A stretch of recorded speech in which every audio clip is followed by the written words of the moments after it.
अमरोहा बामनखेड़े हत्याकांड के सच की कहानी।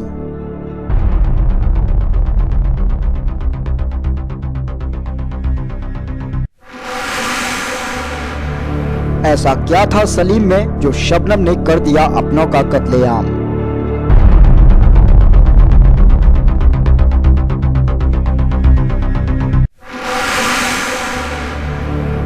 क्या फांसी पर लटकने से खौफजदा है अमरोहा की खलनायिका?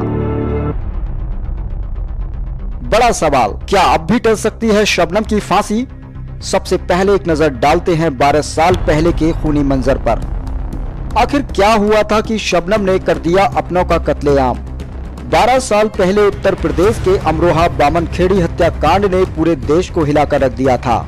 अब यह एक बार फिर चर्चाओं में है। शबनम और सलीम के इश्क की पूरी दास्तां भले ही फांसी के फंदे तक पहुंच चुकी है, लेकिन इसमें पूरे 12 साल का वक्त लगा। 14 अप्रैल 2008 की वो काली रात, जिसमें शबनम ने अपने प्रेमी सलीम के साथ मिलकर अपने परिवारी जनों की कुल्हाड़ी से काटकर हत्या कर दी थी।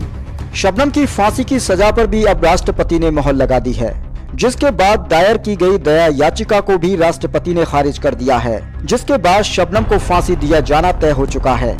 शबनम देश की पहली महिला होगी जिसे फांसी के फंदे पर लटकाया जाएगा। अब आपको पीछे की स्टोरी से रूबरू कराते हैं। अमरोहा के बामनखेड़ी में रहने वाले मास्टर शौकत अली पेशे से एक शिक्षक थे। शबनम उनकी इकलौती बेटी थी, जिसे शौकत अली एक शिक्षिका बनाना चाहते थे। उन्होंने शबनम को एमए पास कराया। इस दौरान गांव के ही सलीम से शबनम का इश्क शुरू हो गया, जो उनके घर के ठीक सामने आराम मशीन पर काम करता था। दोनों शादी करना चाहते थे। शबनम सैफी थी तो सलीम पठान था। ऐसे में लिहाजा शबनम के परिवार वालों को यह रिश्ता मंजूर नहीं हुआ। दोनों रात को चोरी छिपे मिलने लगे। सूत्रों की अगर माने तो शबनम रात को सलीम को घर बुलाती, दोनों रात भर घर में गुजारते। इसके लिए शबनम अपने परिवार को खाने में नींद की गोलियां भी खिलाती थी। अप्रैल 2008 की रात शबनम ने सलीम को घर बुलाया और वहीं पर दोनों ने रची खूनी खेल की साजिश। उस रात को भी शबनम ने खाने में नींद की गोलियां खिलाकर सभी को नींद में सुला दिया था। रात में शबनम और सलीम ने मिलकर नशे की हालत में सो रहे पिता शौकत अली, माँ हस्मा, भाई अनीस और राशिद, भाभी अंजुम, बहन राबिया और 11 माह की मासूम भतीजी को मौत की नींद सुला दिया। घटना को अंजाम देने के बाद सलीम तो वहां से भाग गया। शबनम पूरी रात घर में ही रही। उसने ही शोर मचाया था कि बदमाश घर में घुस आए हैं और सभी लोगों को कुल्हाड़ी से काट डाला है। दरअसल तीसरी मंजिल पर 2 कमरों में सभी 7 लोगों के गले कटे शव पड़े थे।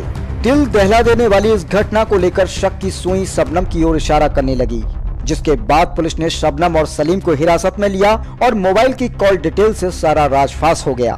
दोनों ने पूछताछ के दौरान घटना को कबूल किया।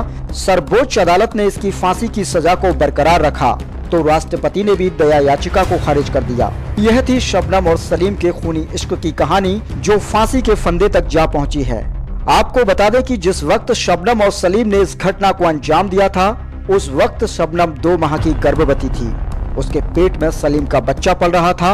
ऐसे वक्त में भी शबनम के हाथ उसके ही 11 माह की मासूम भतीजे के गला काटने में बिल्कुल नहीं कांपे। बाद में शबनम ने जेल में ही बेटे को जन्म दिया, जो आज अपनी उसी मां को बचाने की इल्तिजा कर रहा है। सूत्रों की अगर माने तो आज वो मासूम रामपुर अपनी मां से मुलाकात के लिए गया है।